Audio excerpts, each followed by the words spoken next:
Hi, എല്ലാവർക്കും നമ്മുടെ പുതിയൊരു വീഡിയോയിലേക്ക് സ്വാഗതം. ഇന്ന് നമ്മൾ വളരെ രുചികരമായ പെട്ടെന്ന് തയ്യാറാക്കാൻ പറ്റുന്ന ഒരു സ്റ്റൂവിൻ്റെ റെസിപ്പി ആയിട്ടാണ്. അപ്പത്തിൻ്റെ കൂടെയും അതുപോലെ ഇടിയപ്പത്തിൻ്റെ കൂടെയും ചോറിൻ്റെ കൂടെയൊക്കെ കഴിക്കാൻ പറ്റിയ ഒരു ഒന്നാന്തരം കറിയാണ് നമ്മളിന്ന് ഉണ്ടാക്കാൻ പോകുന്നത്.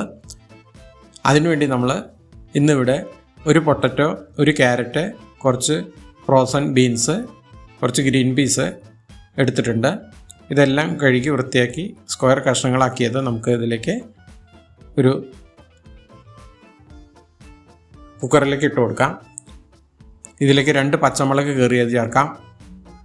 ഇനി ഇതിലേക്ക് കുറച്ച് കറിവേപ്പിലയും കൂടി ചേർത്ത് ആവശ്യത്തിനുള്ള ഉപ്പ് ചേർത്ത് വേവിക്കാൻ ആവശ്യമായിട്ടുള്ള 1/2 കപ്പ് വെള്ളം ചേർത്ത് ഒന്ന് ഇളക്കി യോജിപ്പിച്ച് അടച്ചു വെച്ച് ഒരൊറ്റ വിസിൽ വരുന്നത് വരേക്ക് നമുക്കൊന്ന് വേവിച്ചെടുക്കാം. ഈ സമയത്ത് നമ്മൾ അരമുറി നാളികേരം ചിരവിയത് ഇതിൻ്റെ പാലെടുത്തുകൊണ്ട് വരാം. ഈ സമയത്ത് നമ്മൾ കടായി അടുപ്പത്ത് വെച്ചിരുന്നു. 2 ടേബിൾ സ്പൂൺ വെളിച്ചെണ്ണ ഒഴിച്ചു കൊടുത്തിട്ടുണ്ടായിരുന്നു. എണ്ണ ചൂടാകുമ്പോൾ ഒരു കഷ്ണം പട്ട 2 മുറിച്ചത്, 4 ഗ്രാമ്പൂ, 4 ഏലക്കായ ഇത്രയും ഇട്ട് കൊടുത്തിട്ടുണ്ടായിരുന്നു. ഇത് നന്നായി മൂപ്പിച്ചെടുക്കാം.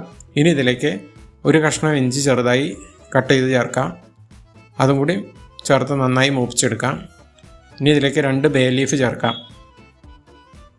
എല്ലാം മൂത്ത് വന്നിട്ടുണ്ട്. ഇനി ഇതിലേക്ക് വലിയൊരു സവാള നീളത്തിൽ അരിഞ്ഞത് ചേർത്ത് കൊടുക്കാം.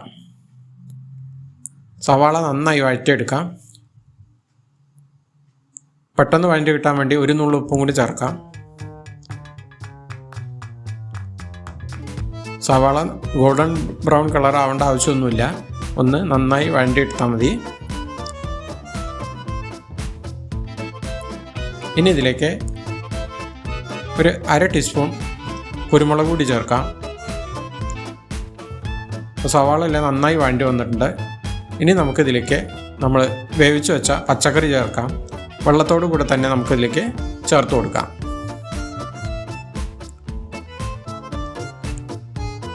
ഇനി ഇതെല്ലാം കൂടെ ഒന്ന് ഇളക്കി യോജിപ്പിച്ച് ഒരു 2 മിനിറ്റ് നേരം നമുക്കിതൊന്ന് അടച്ചു വെച്ച് ഒന്നും കൂടെ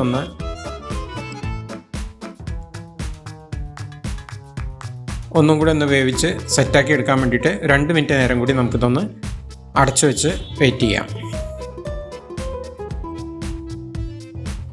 ഇപ്പോൾ 2 മിനിറ്റ് കഴിഞ്ഞിട്ടുണ്ട്. നമുക്ക് തുറന്നു നോക്കാം. ഇപ്പോൾ പച്ചക്കറികളെല്ലാം നന്നായി വെന്ത് വന്നിട്ടുണ്ട്. ഇതൊന്നും കൂടി നമുക്ക് തവിയും കൊണ്ട് ഒന്നും കൂടി ഉടച്ച് ഒന്ന് സെറ്റാക്കി എടുക്കാം.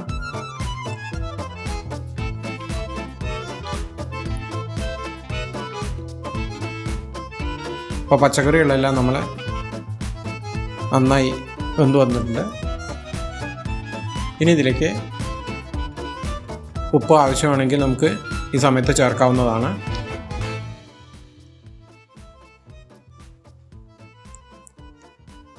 പെട്ടെന്ന് ഉണ്ടാക്കാൻ പറ്റുന്ന ഒരു കറിയാണിത്.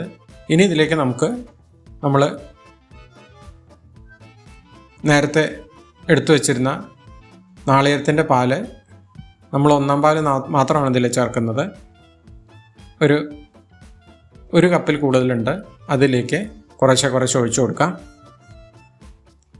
ഇത് തിളച്ച് വരുന്നതിന് മുമ്പേ നമുക്ക് ഫ്ലെയിം ഓഫ് ചെയ്യണം, അല്ലെങ്കിൽ പിരിഞ്ഞു പോകാൻ സാധ്യതയുണ്ട്.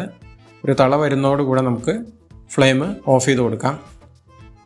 ഒരു 2 മിനിറ്റ് നേരം ചെറിയൊരു ഫ്ലെയിമിൽ തള വരുന്നതിന് മുമ്പേ നമുക്ക് ഫ്ലെയിം ഓഫ് ചെയ്യാം. ഇനി ഇതിലേക്ക് നമ്മൾ ഫ്ലെയിം ഓഫ് ചെയ്തിട്ടുണ്ട്. ഇനി ഇതിലേക്ക് കുറച്ച് കറിവേപ്പില ചേർത്ത് 1 ടേബിൾ സ്പൂൺ വെളിച്ചെണ്ണയും കൂടി ചേർത്ത് നമുക്ക് 1 മിനിറ്റ് നേരം നമുക്ക് അടച്ചു വെച്ച് ഇപ്പോൾ നമ്മുടെ വളരെ ടേസ്റ്റ്ഫുള്ളായിട്ടുള്ള സ്റ്റൂവിടെ തയ്യാറായിട്ടുണ്ട്. ചൂടോടുകൂടി നമുക്ക് സർവിങ് പ്ലേറ്റിലേക്ക് മാറ്റി നമുക്ക് ഇഷ്ടമുള്ള പലഹാരത്തിൻ്റെ കൂടെ സർവ് ചെയ്യാവുന്നതാണ്. വളരെ പെട്ടെന്ന് വളരെ രുചികരമായ സ്റ്റൂ നിങ്ങൾക്ക് എല്ലാവർക്കും ഇഷ്ടമായെന്ന് വിചാരിക്കുന്നു. ഇഷ്ടമായെങ്കിൽ ലൈക്ക് ചെയ്യുക. അതുപോലെ ഫ്രണ്ട്സിനും റിലേറ്റീവ്സിനും ഷെയർ ചെയ്ത് കൊടുക്കുക. ആദ്യമായിട്ട് കാണുന്നവരാണെങ്കിൽ ഒന്ന് സബ്സ്ക്രൈബ് ചെയ്ത് സപ്പോർട്ട് ചെയ്യുക. പുതിയൊരു റെസിപ്പിയുമായി വരുന്നതുവരേക്കും എല്ലാവർക്കും നന്ദി, നമസ്കാരം.